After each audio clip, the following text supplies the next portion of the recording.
एक मजबूत सफारती और दिफाई पोजीशन में आ चुका है। कतर पर इजरायली हमले को 9 दिन गुजर चुके हैं। गुज़िश्ता 9 दिनों के दौरान अरब इस्लामी ममालिक सरबराही कॉन्फ्रेंस के अलावा वुज़रा की कॉन्फ्रेंस भी हो चुकी है। मार्को रूबियो इजराइल के दौरे के बाद अमीर कतर से भी मुलाकात कर चुके हैं, जबकि सदर ट्रंप की कतर पर इजरायली हमले की मजम्मत और फिर दोबारा हमला न होने की यकीन दहानी के बावजूद नेतन्याहू दोबारा हमले की धमकी भी दे चुके हैं। नाजरीन, इस तनाजुर में अब अरब दुनिया एक बार फिर नई सफबंदी तरतीब दे रही है और इस नई सफबंदी में एक कदम आगे बढ़ते हुए पाकिस्तान और सऊदी अरब के दरमियान तारीखी दिफाई मुआहिदा तय पा चुका है कि जिसमें यह तय किया गया है कि किसी भी एक मुल्क के खिलाफ जारियत दोनों ममालिक के खिलाफ जारियत तसव्वुर होगी। पाकिस्तान और सऊदी अरब के दरमियान स्ट्रेटेजिक बाहमी दिफाई मुआहिदे को दुनिया भर के अखबारात खसूसी कवरेज दे रहे हैं। वुज़रा और ये वाज़ेह रहे कि वज़ीर आज़म शहबाज शरीफ और सऊदी वली अहद शहज़ादा मोहम्मद बिन सलमान ने गुज़िश्ता रात मुआहिदे पर दस्तखत किए। मुआहिदे में यह कहा गया है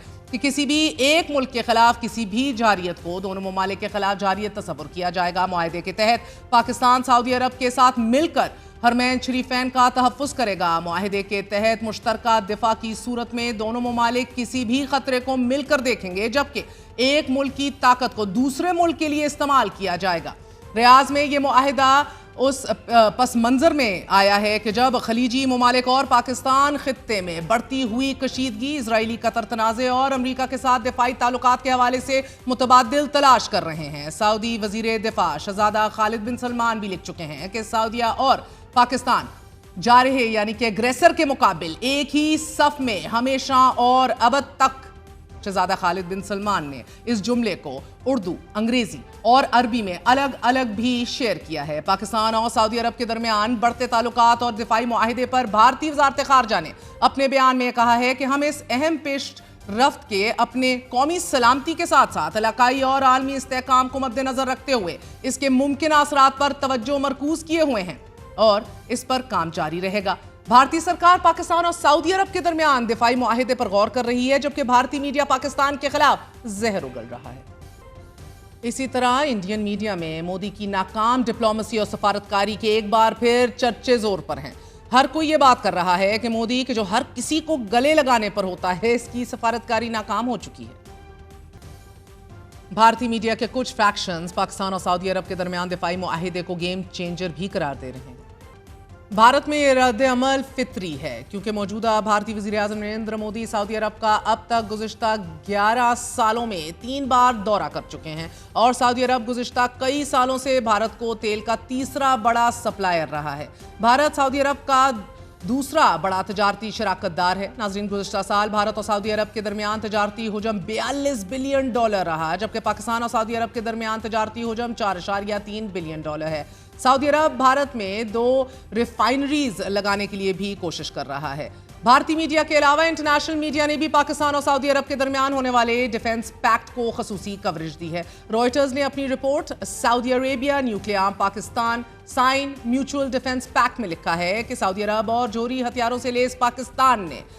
दिहाइयों पर मुहित सिक्योरिटी शराकतदारी को आगे बढ़ाते हुए बुध के रोज एक बाहमी दिफाई मुआहिदे पर दस्तखत किए हैं और यह मुआहिदा ऐसे वक्त हुआ है कि जब कतर पर इजरायली हमले ने पूरे खित्ते के डिप्लोमेटिक कैलकुलस को तब्दील कर दिया है। दोनों ममालिक के दरमियान दिफाई ताल्लुकात में इन्हांसमेंट ऐसे वक्त में सामने आई है कि जब खलीजी अरब रियासतें कि जो कि अपनी सलामती के ज़ामिन के लिए अमेरिका पर भरोसा करते थे, मगर अब इस सोच में तेजी से तब्दीली आ रही है। अल जजीरा ने पाकिस्तान और सऊदी अरब के दरमियान दिफाई मुआहिदे को वाटर शेड मोमेंट करार दिया है और ये लिखा है कि कैसे ये मुआहिदा खित्ते की जियो पॉलिटिक्स को मुकम्मल तौर पर तब्दील कर देगा। अल जजीरा लिख रहा है कि 8 दिहाइयों पर मुहित सऊदी पाकिस्तान ताल्लुकात के बावजूद पाकिस्तानी वज़ीर आज़म शहबाज शरीफ को F-15 जंगी जहाज़ों के जुर्मट में रॉयल प्रोटोकॉल और रेड कार्पेट इस्तकबालिया इस मुश्तरका दिफाई मुआहिदे की अहमियत को वाज़ेह करता है। स्टिम्सन सेंटर के सीनियर फेलो असफंदियार मीर ने मुआहिदे को वाटर शेड करार देते हुए कहा है कि सर जंग के दौरान पाकिस्तान और अमरीका भी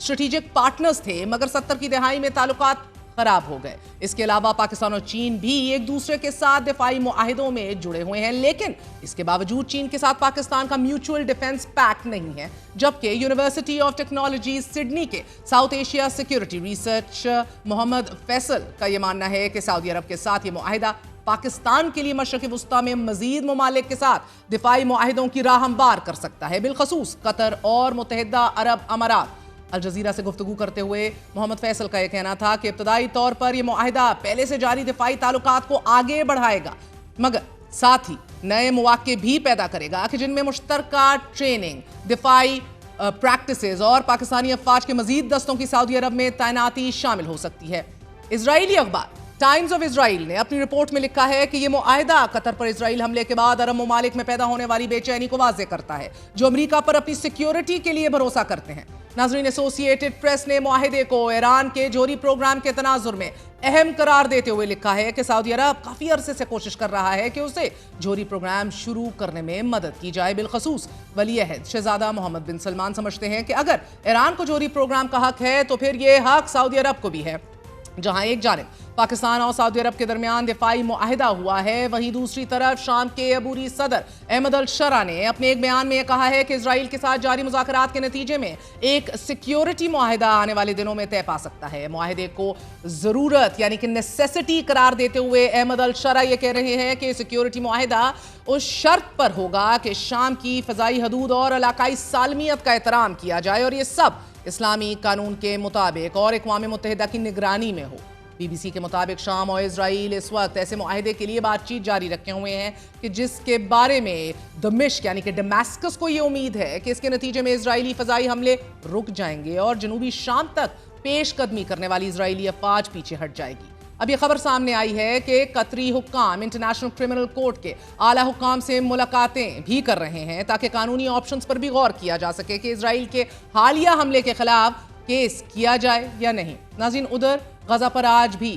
اسرائیلی فوجوں کی بمباری جاری ہے۔ کم از کم 40,000 فلسطینی آج صبح سے غزہ شہر سے نقل مکانی کر چکے ہیں، جبکہ صبح سے شہید ہونے والوں کی تعداد 40 سے زائد ہو چکی ہے۔ جس وقت یہ قتل عام ہو رہا ہے تو امریکی صدر ڈونلڈ ٹرمپ برطانیہ میں موجود ہیں اور برطانیہ کے فلسطینی ریاست کو تسلیم کرنے کے فیصلے کی مخالفت کر رہے ہیں۔ اب سے کچھ دیر قبل صدر ٹرمپ نے برطانوی وزیر اعظم کے ساتھ مشترکہ پریس کانفرنس کی ہے کہ جس میں فرما رہے ہیں ڈونلڈ ٹرمپ کے برطانیہ کے ساتھ تجارتی معاہدہ ہوا ہے، دورہ شاندار رہا ہے، دونوں ملک کے تعلقات مضبوط ہیں، مگر فلسطین کو ریاست تسلیم کرنے پر برطانوی وزیر اعظم سے متفق نہیں ہوں، کیونکہ فلسطین کو ریاست تسلیم کرنے کے معاملے کو امن منصوبے کے تناظر میں دیکھنا چاہیے، جبکہ برطانوی وزیر اعظم نے یہ کہا ہے کہ غزہ پر بات چیت ہوئی ہے اور غزہ میں جاری جنگ فوری ختم ہونی چاہیے، یرغمالیوں کی رہائی بھی ہونی چاہیے۔ سب سے پہلے بات کریں گے ہمارے ساتھ سابق وفاقی وزیر بین الاقوامی امور و دفاع اور مرکزی نائب صدر مسلم لیگ نون خرم دستگیر صاحب موجود ہیں۔ خرم صاحب، بہت بہت شکریہ ساتھ دینے کا۔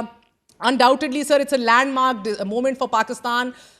Previously بھی ہم نے دیکھا ہے کہ ہم نے میوچول ڈیفنس ٹریٹیز امریکہ کے ساتھ بھی رکھی، کولڈ وار کے دوران 70 کی دہائی میں collapsed